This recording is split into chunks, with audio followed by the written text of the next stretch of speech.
الحمد لله الذي خلق الموت والحياة ليبلوكم أيكم أحسن عملا والصلاة والسلام على القائل وإن للموت لسكرات وعلى آله وصحبه والتابعين وتابع التابعين إلى يوم الدين. أيها المشاهدون والمشاهدات أحييكم بتحية الإسلام وهي السلام عليكم ورحمة الله وبركاته. Frères dans la foi, en décembre 2015, Cheikh Zakaria Ondoti fut le formateur principal du séminaire de la LICAM, la Ligue des cadres musulmans du Cameroun, sur le thème de l'agonie jusqu'à la mort. Une formation qu'il a répétée depuis lors dans les mosquées à travers le triangle national. Aujourd'hui, Cheikh Zakaria Ondoti revient avec un livret sur le thème de l'agonie aux condoléances. Un document de référence, mesdames, mademoiselles, messieurs, qui parcourt la conduite à tenir vis-à-vis du mourant jusqu'aux condoléances. Une autre grâce d'Allah exalté soit-il.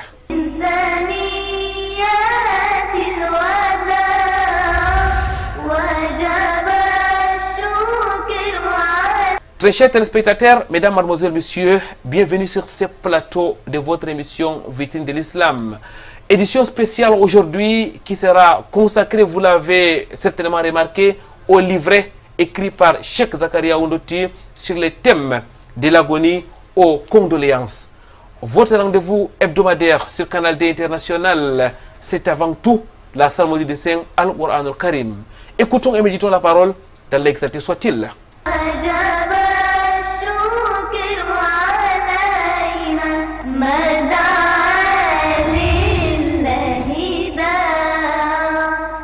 أعوذ بالله من الشيطان الرجيم ولقد خلقنا الإنسان ونعلم ما توسوس به نفسه ونحن أقرب إليه من حبل الوريد إذ يتلقى المتلقيان عن اليمين وعن الشمال قعيد ما يلفظ من قول إلا لديه رقيب عتيد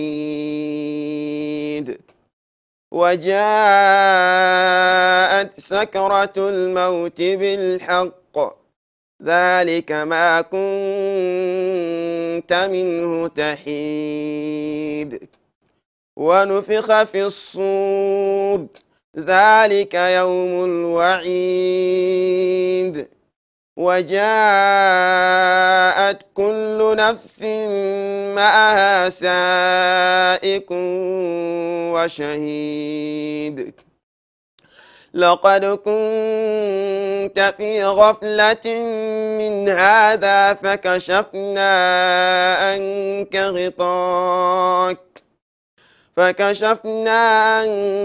غطاءك فبصرك اليوم حديد وجب الشكر علينا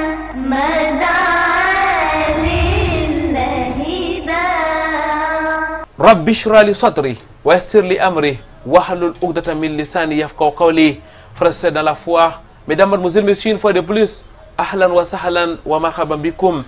Bienvenue donc sur ce plateau de votre émission Vitrine de l'Islam. Aujourd'hui, nous l'avons dit, ça sera une édition spéciale, édition consacrée à la présentation du nouveau livret écrit par notre enseignant Cheikh Zakaria Ondoti, un livret qui parle de la gestion des morts en général. Avec nous sur ce plateau, dans la première partie de cette émission, mesdames, mademoiselles, messieurs, Ousmane Djida de votre émission Vitrine de l'Islam pour nous présenter cet ouvrage. Nous aurons ensuite l'opportunité de recevoir sur ce plateau l'auteur de ce livret, Cheikh Zakaria Ondoti, qui reviendra de long en large sur sa production, mais aussi les perspectives. Nous ne manquerons pas aussi, mesdames, mademoiselles, messieurs, actualité oblige de dire un mot sur la nouvelle année nigérienne, l'an 1441 de l'Égypte, notamment sur la conduite à tenir ou sur les opportunités que nous offre les mois de Muharram. Avant tout, Ousmane Djida, assalamu alaikum wa rahmatullahi wa barakatuh. Wa alaikum salam wa rahmatullahi wa barakatuh, frère Koiranga. Ousmane Djida, une fois n'est pas coutume, avec vous aujourd'hui, nous allons présenter un nouveau livre, un nouveau livret écrit par notre Cheikh Zakaria Ndoti, bien connu sur ces plateaux de votre émission Vitrine de l'Islam. Aujourd'hui, Ousmane Djida, par la grâce d'Allah exalté soit-il, notre Cheikh a pris le temps de rédiger un document pour nous appuyer à gérer les morts conformément aux enseignements de l'islam. Avant d'entrer véritablement dans son document, on va, je le dis encore une fois, n'est pas coutume, nous arrêter sur l'auteur.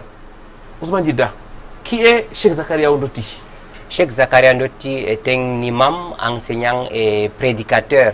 Il est né ici à Douala, dans l'arrondissement de Douala 2e, précisément à Newbel. Cheikh Zakaria Ndoti est le fils de Abdallah, connu sur le nom de Ndoti Adji. Et sa maman, c'est Hafsa Lamounde, la fille de Cheikh Oumar. Cheikh Oumar Metafsir. Il faut dire qu'à l'âge de 13 ans, Cheikh Zakaria Ndoti est devenu orphelin de père et de mère. Et il a fallu donc que Cheikh traverse les moments difficiles après le décès de ses parents. Il s'est retrouvé dans la rue et précisément au niveau du marché de Newbel. Vous voyez, après le décès de ses parents, étant le benjamin de la famille, Cheikh n'avait pas vraiment d'accompagnement ou bien le soutien ailleurs. Il était donc obligé d'aller chercher même les oignons qui étaient laissés par les commerçants afin de vendre et trouver de quoi manger. Et il l'a fait pendant quelques temps. Et après, il s'est retrouvé dans une école coranique où il a appris le Coran et plusieurs livres de jurisprudence, notamment l'école malikite. Pendant ces années, Cheikh a pu mémoriser 4 à 5 livres de la jurisprudence de l'école malikite, comme on le disait tantôt. À 7 ans, il avait 20 ans. Et tout commence donc en 2001, quand il décide d'aller au Nigeria pour poursuivre ses études. Arrivé au Nigeria, c'est pratiquement 3 ans qu'il a fait là-bas, où il obtient son baccalauréat en arabe. Et il rentre au pays, au Cameroun. 6 mois après, il obtient une bourse pour aller à l'université, une bourse libyenne, où il se retrouve donc à N'Djamena, c'est au Tchad. Là, Cheikh Zakaria Ndoti fait 4 ans de suite dans cette université, où il obtient une double maîtrise en langue arabe et en charia. Après avoir obtenu donc ces doubles maîtrises, Cheikh rentre au pays. Il fait pratiquement 4 ans, 2 ans au Cameroun, et puis il s'inscrit à l'université du roi Faisal, là où Cheikh obtient donc son 2A en langue arabe. Et après son 2A, il est rentré au pays pour continuer avec les recherches, et pour poursuivre avec les recherches et les conférences, des séminaires dans la cité économique. Mais bien avant, il faut quand même dire, Cheikh Zakaria Ndoti, à son retour, a mis en place une association qui est chargée d'encadrer les orphelins, notamment Asset Al-Bayan, que nous connaissons, l'association pour l'éducation et le développement Al-Bayan. Asset est l'Institut Al-Bayan. C'est une association et l'autre c'est un institut. Il faut aussi dire que Cheikh Zakaria Ndoti a écrit entre-temps plusieurs ouvrages, dont le tout premier c'est la biographie de Malam Oumar, qui est un exégète qui a fait plusieurs pays ici en Afrique centrale. Et par la même occasion, il a enseigné donc les imams et des prédicateurs. Vraiment, c'était un cheikh connu quand même dans la communauté musulmane, précisément ici en Afrique centrale. Et Cheikh Zakaria Ndoti a par la suite écrit un autre document, le viatique de médecins musulmans, qui est un document traduit par Moussa Kalimoullah. Rappelons que Cheikh, ici à Douala, ou même au-delà de la ville, il a eu à tenir à organiser des conférences et des prêches pour parler de l'enterrement, de la purification des prières mortuaires. Donc c'est un sujet que Cheikh Zakaria Ndoti a abordé de long en large. Et précisons aussi en décembre 2018, il est devenu le membre international de l'encadrement des orphelins. C'est à Bahreïn où il était invité. Voilà ce qu'on peut dire de Cheikh Zakaria Ndouti, frère Koiranga. Il faut qu'on ajoute, qu'on précise que Cheikh Zakaria Ndouti a organisé des séminaires, des conférences sur l'enterrement dans plusieurs mosquées. Et pour finir, aujourd'hui, il a sorti un manuel dont vous avez mentionné et qui parle de l'agonie aux condoléances. C'est un document que Cheikh a écrit après avoir abordé la théorie pendant plusieurs mois, pendant plusieurs années dans les différentes mosquées ici à Douala. Jazakumullahu khairan, frère Ousmane Djida. Ce n'est pas dans notre culture, hein, mesdames, mademoiselles, messieurs, que de parler de nos imams, de nos enseignants, mais il le faut désormais, car en réalité, ce sont nos leaders, ce sont nos élites, ce sont tout simplement les personnes qui font l'actualité dans notre communauté. Ousmane Djida, qu'Allah exalté soit-il vous récompense pour cet exercice qui, en général, n'est pas très facile, mais vous l'avez fait avec beaucoup de clarté. Nous retenons que Cheikh Zakaria Ndouti, c'est un homme à multiples casquettes.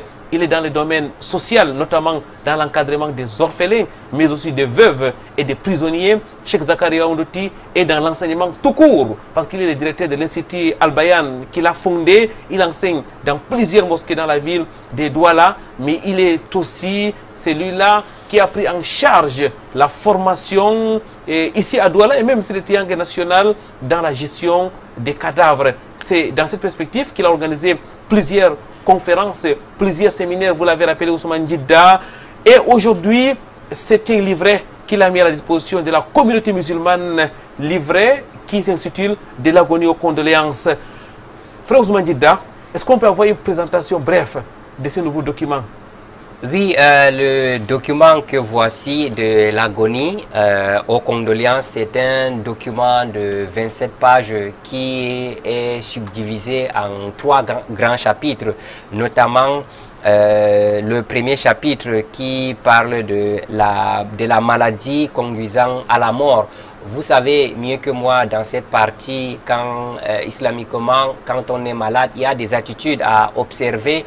Finalement, quelqu'un qui est malade a 2 possibilités.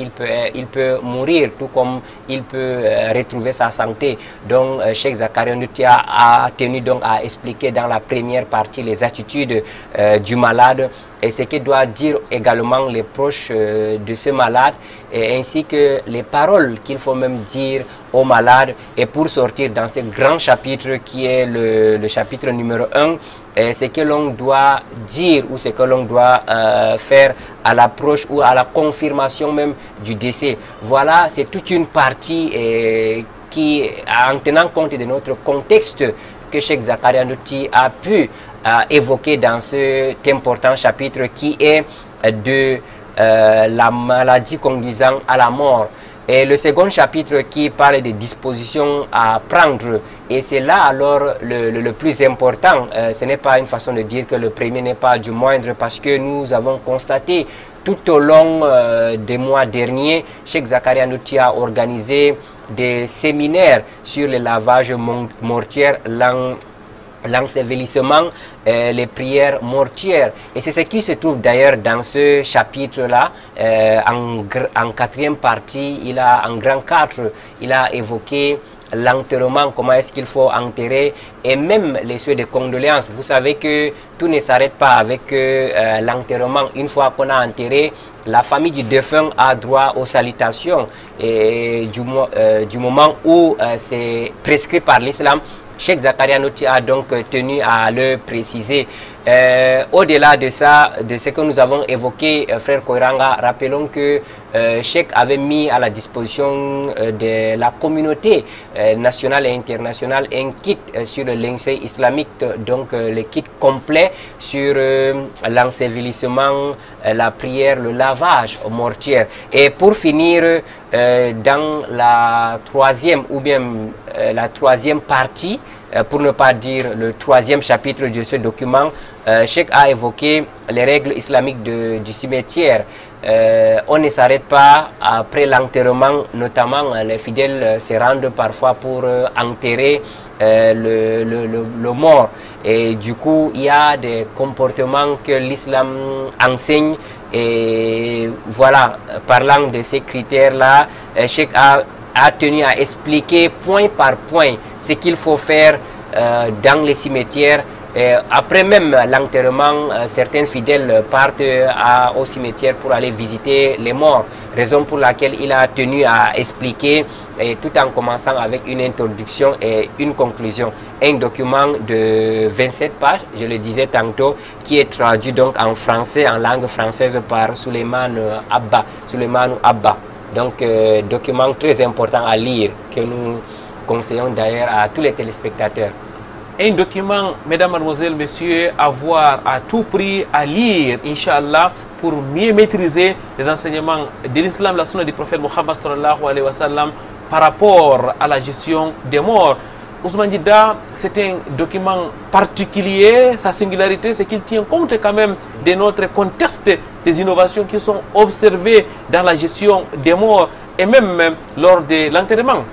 Et c'est ça d'ailleurs la particularité de ce document, c'est un document contextuel. Vous savez, ce qui se passe ailleurs, sous autres cieux, n'est pas forcément les mêmes habitudes que nous avons ici au Cameroun. Raison pour laquelle Cheikh, avec son expérience, avec son bagage, il a tenu tous ces paramètres-là pour évoquer dans ce document. Nous avons, au-delà du fond, même au niveau de la forme, ce document est facile parce que dans la structuration, nous voyons qu'il y a 3 chapitres et dans les 3 chapitres sont équilibrés. Nous avons 4 à 5 parties, donc du coup, c'est très facile et il a donné des références islamiques qu'on peut, du moment où on a soif de la connaissance, aller faire des recherches pour comprendre davantage. Puisque rien ne se fait en islam sans connaissance au regard de tous ces éléments, Cheikh a donc tenu à le préciser, à le dire de façon plus simple pour qu'on puisse comprendre. Si vous permettez, frère Koiranga, nous allons ajouter, nous allons quand même dire, Cheikh est en train de mettre encore sur pied un autre ouvrage. Jazakumullahu khairan, barakallahu fikum, frère Ousmane Djidda, qu'Allah soit-il vous récompense. Cheikh Zakaria Ondoti est donc à son 3e livre, un 4e est en cours. Il faut aujourd'hui dire, frère Ousmane Djidda, que notre enseignant est aussi doctorant. Il est en train de préparer son doctorat en ligne. C'est peut-être l'information que vous n'avez pas sans doute. Qu'Allah subhanahu wa ta'ala facilite, mesdames, mademoiselles, messieurs, la lecture et la mise en pratique de ces petits livrets, un livret de 27 pages que vous pouvez donc tout simplement vous approprier en nous appelant à travers les numéros qui s'affichent sur votre petit écran. Ousmane Djidda, nous vous disons barakallahu fikoum. On va vous retrouver certainement dans nos prochaines éditions pour parler encore et encore de l'islam. Si l'opportunité se présente, on ne manquera pas, Inch'Allah. On va donc prendre une courte pause, mesdames, mademoiselles, messieurs. Juste après, nous allons recevoir Cheikh Zakaria Ondoti. Alhamdulillahi alladhi bi ni'matihi tatimmu salihat. Mesdames, mademoiselles, messieurs, une fois de plus, ahlan wa sahlan wa marhaban bikoum sur ce plateau de votre émission Vitrine de l'Islam. Chose promise et donc chose dit, nous accueillons Cheikh Zakaria Ondoti, auteur du livret de l'agonie aux condoléances, livret qui a été d'ailleurs présenté dans la première partie de cette émission par notre frère Ousmane Djidda de votre émission Vitrine de l'Islam. Pas pour dire que Cheikh Zakaria Ondoti n'est pas de cette émission, car il fait aussi partie du comité des oulémas de votre rendez-vous hebdomadaire sur le canal international. Cheikh, ahlan wa sahlan wa marhaban bikoum. Assalamu alaikum wa rahmatullahi wa barakatuh. Wa alaikum salam wa rahmatullahi wa barakatuh. Cheikh Zakaria Ondoti, aujourd'hui nous sommes en train de parler du livret que vous avez mis à la disposition de la communauté musulmane. Pourquoi avoir écrit ce livre, Cheikh? Bismillah ar-Rahman ar-Rahim wa salatu wa salam ala Muhammadin wa ala alihi wa sahbihi wa man sara ala darbi ila middin wa ba'd. Alhamdulillah, retenons que moment qu'on écrit un livret, ce n'est pas une manière de se lancer en défi, autre chose. La première raison, c'est que la communauté est assoiffée La communauté attendait de cela, car d'après des remarques, à chaque moment, ce sont des questionnaires qui se roulent dans des radios, télé, des mosquées concernant la janaza. Donc voilà la raison. La communauté a soifé, elle a besoin de tel genre de support. Voilà pourquoi Allah, par l'assistance d'Allah, nous a aidés de faire ces livrets. Et de deux encore, c'est les, je dirais, ce sont des fruits. Hein, cette théorie est le résultat de la pratique, car par la grâce d'Allah ainsi que la grâce de la LICAM et de cette émission Vitrine de l'Islam, on a eu à faire le programme de la janaza dans plusieurs mosquées, dans plusieurs localités dans ce pays. Et à partir de cette expérience, parce qu'au moment que tu jumules entre la théorie et la pratique, tu es mieux placé pour écrire quelque chose d'où les gens vont s'en servir. Et de trois, il y a plusieurs livres de janaza, parce qu'il y a le livre de janaza de Muhammad Hassan qu'on appelle Ahkam al-Janaza. Il y a pour Sheikh Nasiruddin Albani, Ahkam al-Janaza Bida'uha. Il y a pour Bin Bas, Min Ahkam al-Janaza. Il y a pour le Usaymin, Ahkam al-Janaza. Mais si nous voyons, il y a quelques points d'où chacun se réfère à son milieu, d'où ça ne nous arrange pas dans notre milieu. Il y a des choses à rectifier, il y a des erreurs les plus répandues qui se trouvent dans nos milieux. Et il nous faut donc un livret qui parle de cela. Donc voilà l'une des raisons. Et aussi suivre les pas de nos prédécesseurs qui font l'effort de laisser un sadaqatul jari après eux. Shukran lakum Cheikh, c'est donc un livret clair, précis, adapté à notre contexte qui nous permet donc d'avoir les minimums pour accompagner nos morts, pour gérer les cadavres, comme cela a été enseigné par l'islam. Cheikh Zakariaou Ndoti, vous l'avez dit, l'émission Vitrine de l'Islam est aux côtés de vos séminaires depuis plusieurs années. Aujourd'hui, vous l'avez dit, Cheikh Zakariaou Ndoti, nous avons organisé une émission spéciale sur l'enterrement. Nous l'avons fait depuis les cimetières des Bois de Singes ici à Douala. D'ailleurs, nos téléspectateurs peuvent retrouver ces émissions sur notre chaîne YouTube, que ce soit l'émission sur le lavage mortier, mais aussi l'émission sur les techniques de l'enterrement. Cheikh, vous avez donc rédigé un livret de 27 pages, un livret accessible, traduit d'ailleurs en langue française pour permettre à chacun d'entre nous de s'approprier de son contenu. Et comment vous avez donc fait pour l'écrire? Est-ce qu'on peut entrer dans la période de la rédaction de cet ouvrage? Comment est-ce que ça s'est passé exactement?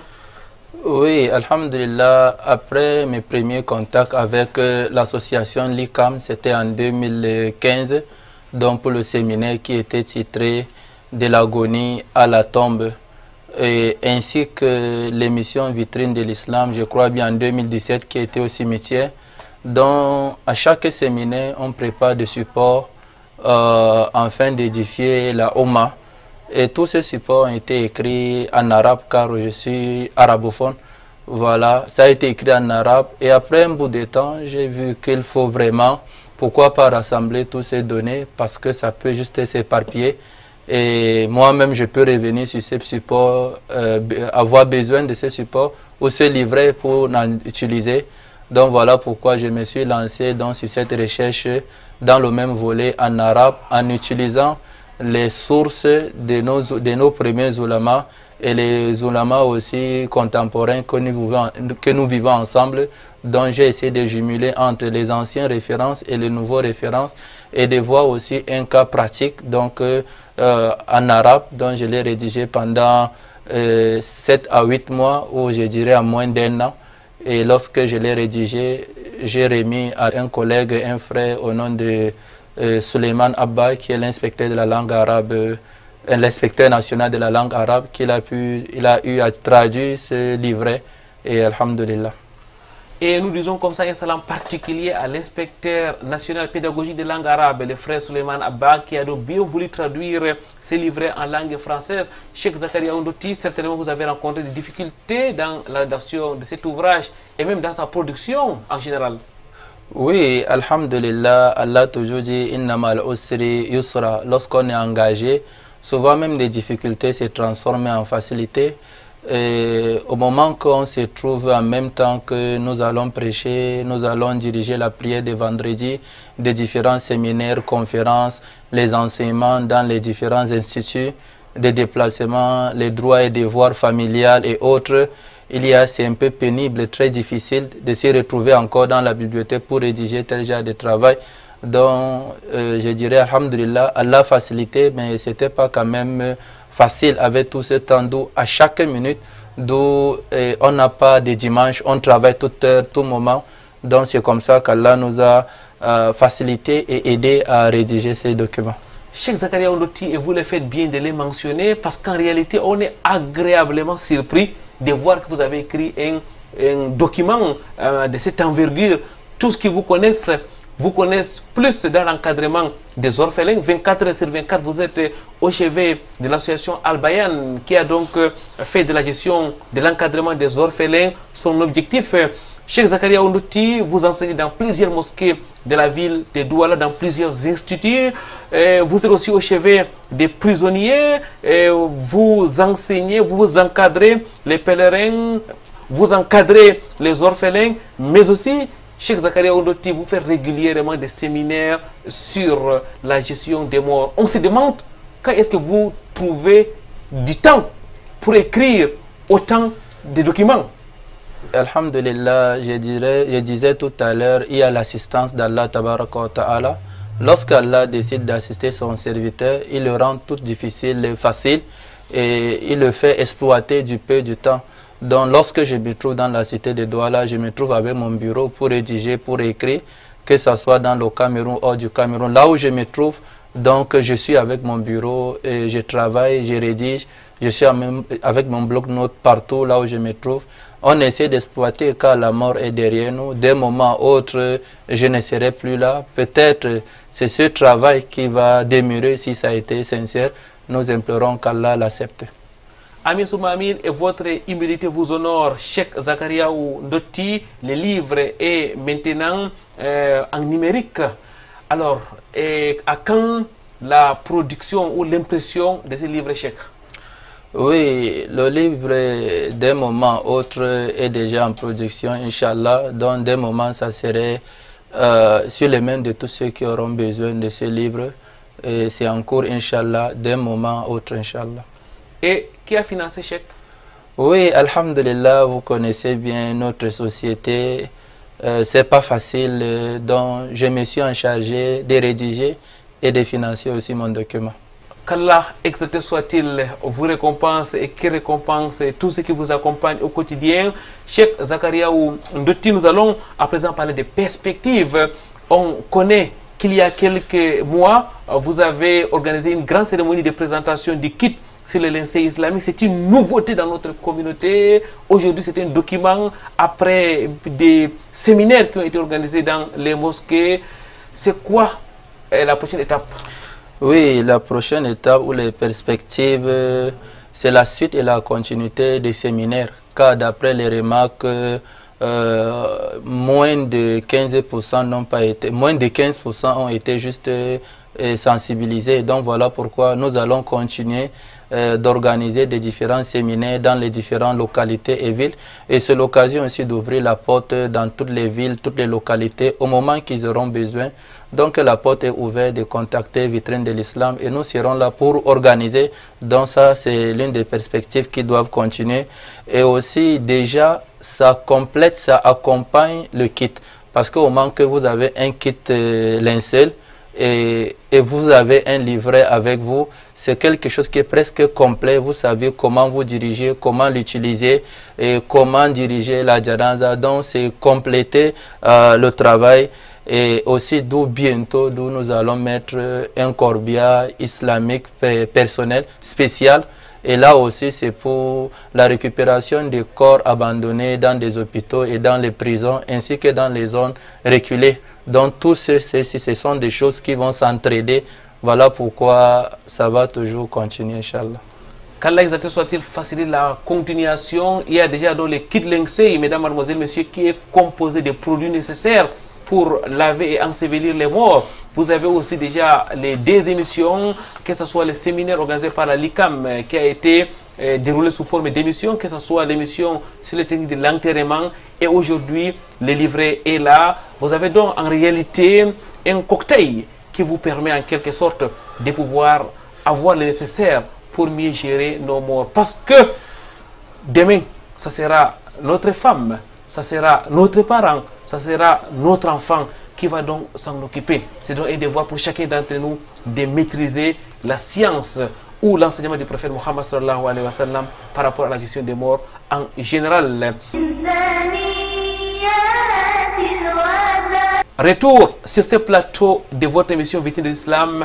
Mesdames, Mademoiselles, Messieurs, nous sommes toujours en compagnie de notre enseignant, Cheikh Zakaria Ondoti. Cheikh, nous avons déjà parlé de la production du livre. À présent, nous allons entrer dans les contenus avec vous. Il est bien vrai que Ousmane Ndjida a présenté le livre de long en large, mais nous allons avec vous parcourir les différentes étapes qui conduisent l'être vivant ou les malades dans la tombe. Et nous allons aussi parler des condoléances. Cheikh, imaginons que nous avons devant nous un mourant, un homme véritablement malade. D'abord, comment peut-on savoir qu'un homme est en train de partir? Est-ce qu'il y a les signes qui permettent de reconnaître qu'un homme est en train de mourir ou qu'il est déjà mort? Alhamdulillah, lorsque on appelle ça l'istihdar, lorsque la personne se trouve à l'agonie, et vous savez, l'agonie, c'est une période entre la miséricorde et la colère d'Allah, c'est entre le paradis et l'enfer. Donc ici, ce sont des moments clés d'où le proche parent ou la personne la plus proche doit assister son malade, parce que lorsque l'agonisant parvient à parler, il y a ce qu'on appelle al-talqin, l'effet de lui donner la ilaha illallah dans la bouche, car le prophète dit, celui d'où sa dernière parole a été la ilaha illallah, Allah va l'accorder le paradis. Et lorsqu'il ne parle pas, c'est le moment de garder un silence, c'est le moment de préparer. Donc il y a une procédure à suivre. Et dès le moment qu'il décède aussi, on ne doit pas crier, s'alarmer et autre chose, mais il y a d'abord les devoirs qu'on doit faire envers ce corps. Parce que bien traiter un corps décédé, c'est la même manière qu'on doit traiter un corps vivant. Donc, le fait de le fermer, de faire le doua, et maintenant d'annoncer, et même l'annonce du décès à sa forme en islam. On annonce le décès, peut-on annoncer dans la radio, sur la télé, quand annoncer, et les moments qu'on interdit de faire l'annonce. Parce que l'objectif d'annoncer le décès en islam, c'est pour assister à l'enterrement. Et après cela, on se prépare à Tadjis. À Tadjis, c'est se préparer au lavage. Et le lavage, nous savions, il y a 3 formes de lavage. Et dans ce lavage, il y a des utiles qu'on utilise dans ce lavage, d'où beaucoup ne connaissent pas. Cheikh, avant peut-être de revenir sur quelques éléments du lavage, qui doit donc laver? C'est la responsabilité de qui et quels en sont les mérites? Oui, laver le corps, c'est d'abord le pardon d'Allah 40 fois. Et qui doit laver le corps? Il y a d'abord le testament. Si le mourant a testé pour une personne, c'est lui-là qui a le droit de laver. Si c'est pas là, s'il n'est pas là, donc si c'est un homme marié, dont le couple doit se laver, dont l'époux doit laver son épouse, l'épouse doit laver son époux, comme ça a été le cas d'Abou Bakr Siddiq qui a été lavé par sa femme, et le cas d'Ali ibn Abi Talib qui a lavé sa femme Fatima. Et aussi, s'il n'y a pas, il faut chercher un proche famille, mais à 2 conditions. La première des conditions, c'est celui-là qui a un acquis de la connaissance du lavage, et 2, qui peut assimiler tout, qui peut cacher tous les secrets qu'il a vus, parce qu'il est interdit au moment qu'on lave le corps, on finit, on vient dire voilà comment était le corps, j'ai vu le corps, c'était comme ça. Le prophète dit quiconque lavait un corps et voit quelque chose, il s'était, Allah va couvrir ses secrets le dernier jour et il sera pardonné. Cheikh, on voit qu'il y a une façon bien précise de traiter les morts. Il y a des hadiths, il y a les versets du Coran qui invitent les musulmans à les faire. On doit donc conclure que c'est une adoration en bonne et due forme. Parmi les plus grands cellules d'adoration, il y a la janaza. La janaza, la janaza, comment accompagner une personne? Parce que le prophète a dit, parmi les droits du musulman envers son prochain, il y a l'accompagner. Maintenant, pour un bon accompagnement, il faut un bon lavage, il faut un bon habillement. Comment habiller? Doit-on habiller en 2 pièces ou en 3 pièces? La différence entre l'homme et la femme. Et maintenant, porter, il faut apprendre comment porter. Après avoir porté, ou prier à la mosquée ou à l'esplanade. Après, on doit accompagner le corps. Où doit-on se tenir, devant ou derrière? Entrer au cimetière, maintenant, il y a deux formes de tombes. Il y a la tombe qu'on appelle Al-Lahdo, il y a la tombe qu'on appelle Ashakko. Laquelle est plus idéale? Au moment qu'on enterre, qu'est-ce qu'on doit dire? Après avoir enterré, qu'est-ce qu'on doit dire? Les droits et devoirs du cimetière, c'est tout un dossier d'adoration. Voilà pourquoi Allah a mis assez de grandes récompenses. Il a mis quiconque assister à la prière aura une grande récompense de qirat. Qui assiste à la prière et à l'enterrement aura un double qirat. Le qirat, c'est l'exemple du mont Uhud qu'on peut donner l'exemple au mont Cameroun. Cheikh Zakaria Oundoti, alors à vous écouter, il faut d'abord accompagner les morts dans la sortie de son âme, dans la mesure du possible. Après, il faut annoncer les décès, il faut les laver comme il se doit, il faut l'ensevelir, et puis il faut faire la prière mortière, Cheikh. Oui, la prière, le prophète sallallahu alayhi wa sallam dit toujours, seul lorsque un gamin est décédé, le prophète a dit, priez à votre frère. Lorsque Nadjashi est décédé, il a dit, votre frère est décédé, sortez pour le faire la prière. Et cette prière, c'est une prière qui n'a pas de prosternation, qu'on ne doit pas s'incliner. C'est une prière qui a sa forme, qui est en 4 takbir, d'où ça peut se prolonger. C'est une prière qu'on doit orienter, d'où on aimerait que ça doit être à 3 rangs, sauf au moment qu'il y a un mas de jama, qu'on peut avoir plus de 4 rangs. Donc la prière aussi, c'est une chose aussi qu'on doit l'apprendre. Voilà. On peut justement l'apprendre en lisant les livrets qui a été écrit par Cheikh Zakaria Oundoti, de l'agonie aux condoléances, mais aussi en regardant, frères et sœurs dans la foi, les émissions de votre émission Victime de l'Islam, permettez-moi la tautologie, sur le lavage mortier, mais aussi les techniques de l'enterrement. Cheikh, après cela, c'est toute la communauté, c'est tous les fidèles qui sont appelés à accompagner les morts vers sa tombe. Pas sa dernière demeure, mais plutôt la demeure d'attente en attendant l'au-delà. Oui, alhamdulillah, la tombe, c'est déjà un passage parmi des passages de l'enfer ou un passage parmi des passages du paradis. Et le prophète sallallahu alayhi wa sallam nous insiste, nous enseigne lorsqu'il y a un cas de décès, et alors on doit abandonner toutes nos occupations afin de l'accompagner, car c'est son droit. C'est son droit, les ulama disent ça, donc c'est un acte obligatoire envers une couche de la communauté. Mais lorsqu'il y a un cas de décès, chacun reste à la maison ou au bureau, donc chacun sera interrogé auprès d'Allah tabaraka wa ta'ala. Donc on doit l'accompagner.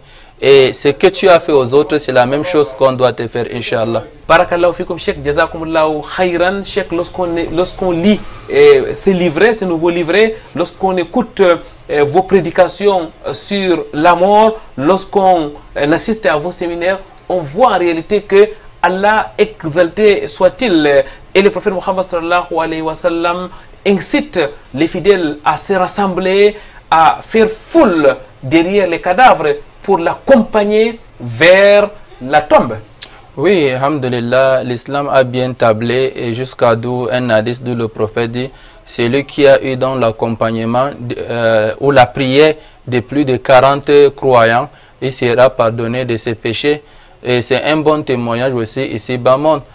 Donc l'islam a bien parlé à partir des textes du Coran ainsi que des hadiths, d'où les hadiths ont été, parce que ça c'est un cas pratique, et les cas pratiques ont été plus développés dans les propos du prophète sallallahu alayhi wa sallam. L'islam a bien tablé. Ce qu'il nous suffit de faire, c'est de lire ou de poser la question, de comprendre afin de mieux pratiquer. Alhamdulillah, il faut poser les questions, mesdames, mademoiselles, messieurs. Vous avez la possibilité de les faire en nous appelant ou en envoyant des SMS ou des messages WhatsApp à travers les numéros qui s'affichent sur votre petit écran. Vous avez aussi la possibilité de demander l'intégration du groupe WhatsApp et de retrouver Cheikh Zakaria Oundoti pour la réponse à vos questions au jour le jour. Vous pouvez donc vous approprier de ces nouveaux documents pour pouvoir apprendre comment s'occuper de nos morts. Nous allons vous inviter, mesdames, mademoiselles, messieurs, à revoir quelques extraits de l'émission sur les techniques de l'enterrement. Émission qui a été réalisée sur le site du cimetière du Bois de Singe, c'est ici à Douala. Regardez plutôt.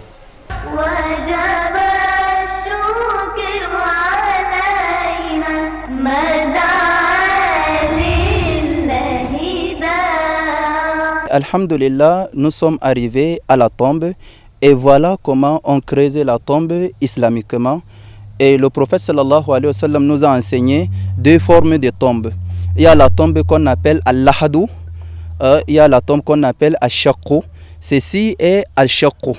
Donc creuser, après avoir creusé. Et la sunna recommande de creuser plus profondément. Comme ici, c'est un peu court, mais la sunna recommande de creuser un peu plus profondément pour deux raisons. Car il y a des animaux féroces qui déterrent le corps afin d'utiliser le corps.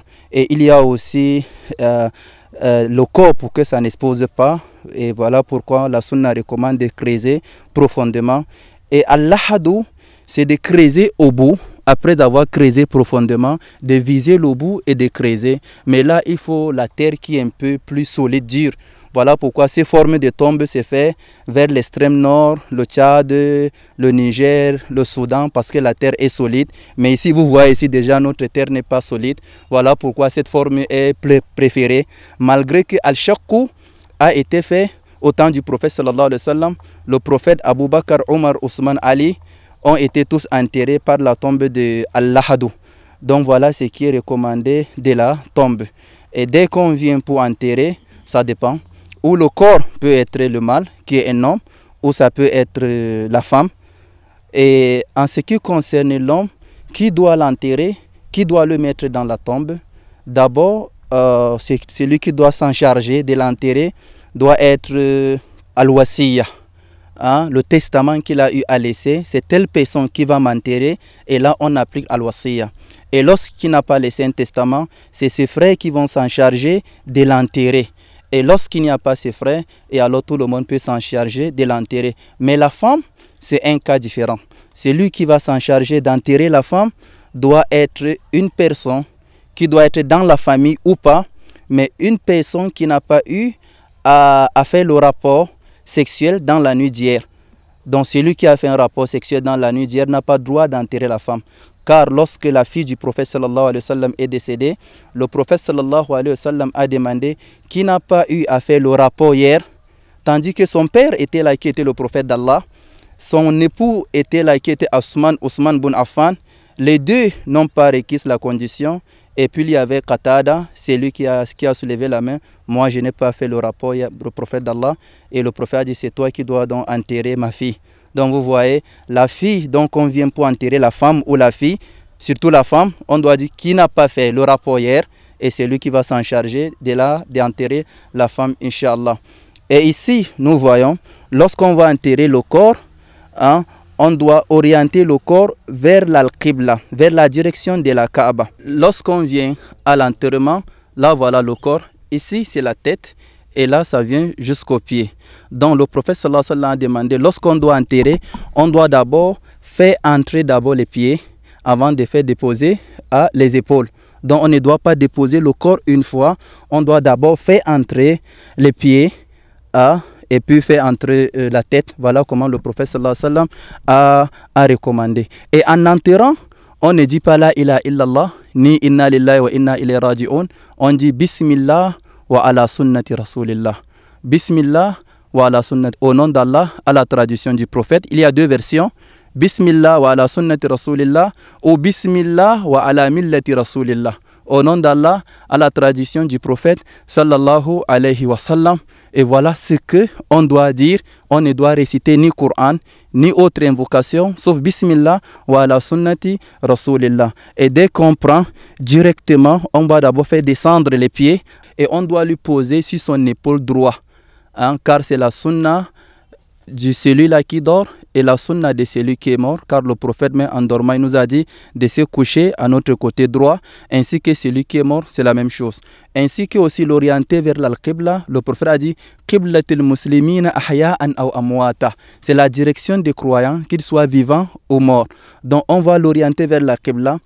Possible, Imam Cheikh Ousaymin dit, son épaule droite doit regarder vers l'Al-Qibla. Mais il n'est pas interdit de placer aussi son épaule gauche. Mais la sunna qui est plus authentique connue, c'est de poser son épaule droite. Mais lorsqu'on met gauche, la gauche, ce n'est pas interdit. Cheikh Ousaymin dit, jaizun incha'Allah. Donc ici, on fait d'abord entrer les pieds avant de faire déposer l'épaule. Donc nous voyons, Bismillah wa ala sunnati rasulillah. Donc vous voyez, on a fait entrer l'épaule. Et voilà déjà l'épaule qui est là. Donc voilà comment la sunna du prophète a recommandé. On ne doit ni fermer le corps avec un pagne, car ça n'a pas été recommandé. Peut-être pour la femme, on dit c'est recommandé souvent de fermer le corps par le pagne pour ne pas exposer son corps. Car on a dit la Fatima, la fille du prophète sallallahu alayhi wa sallam, on a formé son corps par un pagne après son linceul. Donc pour la femme ce n'est pas grave, mais pour l'homme on doit le laisser avec le linceul comme ça, Inch'Allah.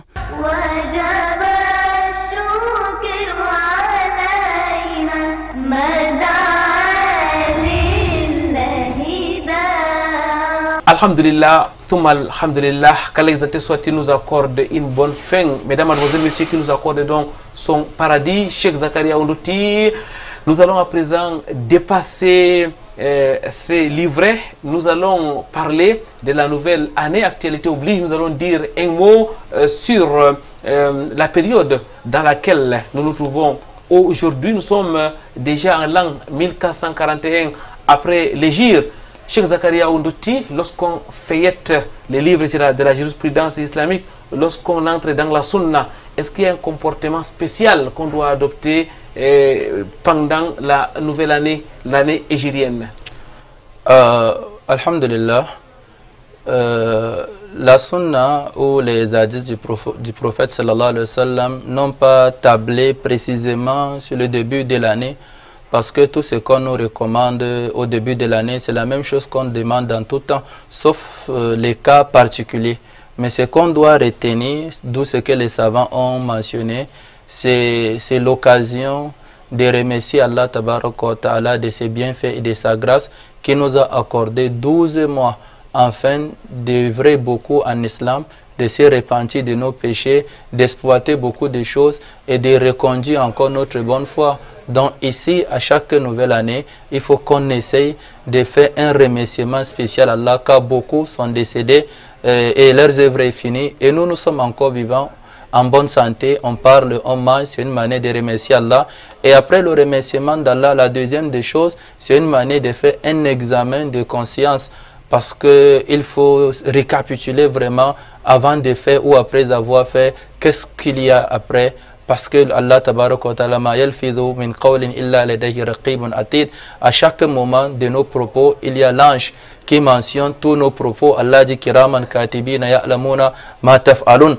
Allah dit ya ayyuhalladhina amanu taqullah wal tanzur nafsum ma qaddamat lighadin wattaqullah. Allah appelle les croyants à la crainte et nous appelle de voir ce qu'on doit œuvrer demain. Ibn al-Qayyim dans Ighasat al-Lafan dit, ce verset nous appelle à l'examen de conscience. Et l'examen de conscience est en deux volets. Il y a l'examen de conscience avant l'œuvre et après l'œuvre. Avant l'œuvre, quelle est la qualité de l'œuvre? Est-ce qu'il est recommandé? Est-ce qu'il sera récompensé? On essaie de se juger avant de se lancer. Après l'œuvre, est-ce que cette œuvre est bonne? Ce n'est pas bon.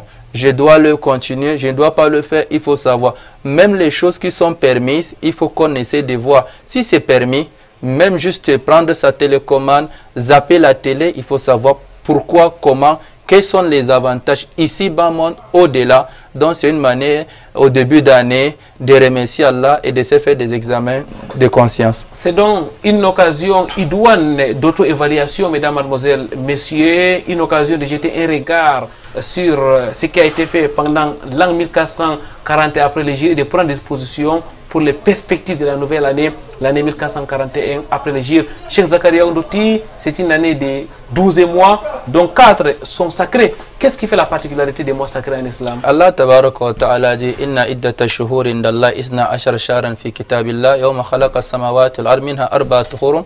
Allah choisit 4 mois sacrés, 3 mois se suivent, dont le 11e, 12e, 1er mois, ainsi que le 7e mois, qui est le mois de Rajab. Donc la particularité, d'abord, il est interdit de se combattre dans un mois sacré. Yas'alunaka an ash-shahril haram. Allah dit kabir.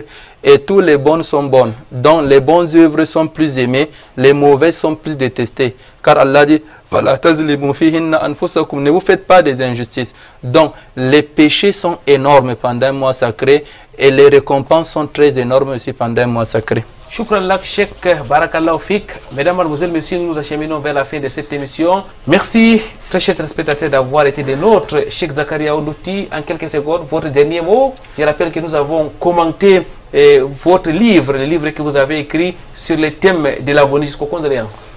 Oui, alhamdulillah, mon dernier mot, comme c'est l'occasion, il doit en parler. J'aimerais juste attirer les responsables de nos cimetières ainsi que de revenir voir nos cimetières et de revenir la mettre à jour islamiquement et dans toutes les... Parce que celui qui se rend dans notre cimetière à nos jours, il va tellement pleurer, tandis que c'est le passage de chacun, qu'on soit riche ou pauvre, dont j'interpelle les savants et tous les responsables de faire un coup d'œil dans notre cimetière. Jazakumullahu khairan Cheikh, barakallahu fikum. Mesdames, mademoiselles, messieurs, Allah exalté soit-il dit dans son glorieux Coran, kullu nafsin dha'iqatul maut. Toute âme goûtera à la mort.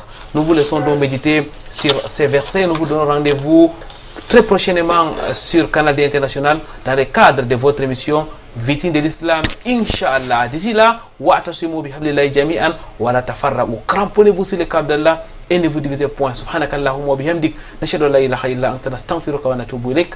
Wassalamu alaikum wa rahmatullahi wa barakatuh. Allahu akbar,